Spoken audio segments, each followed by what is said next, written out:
nabubus niya yung mga halaman. Hindi naman biglang yung mga bulaklak nabuhay na lahat yung mga bulaklak niya. Ito wala na nakaraan ito.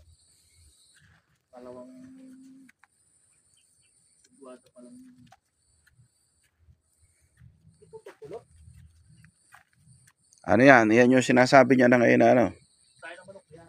Tapos lalagyan ko ng mula. nilalagyan niya ng molasses.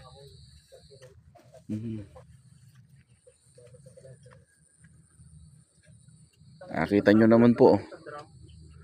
Yung pinakabunga ng sitaw. Lagpas pa kayo na hanggang siko.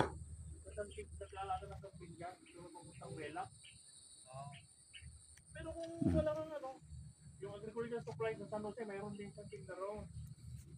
Tapos kung wala, po.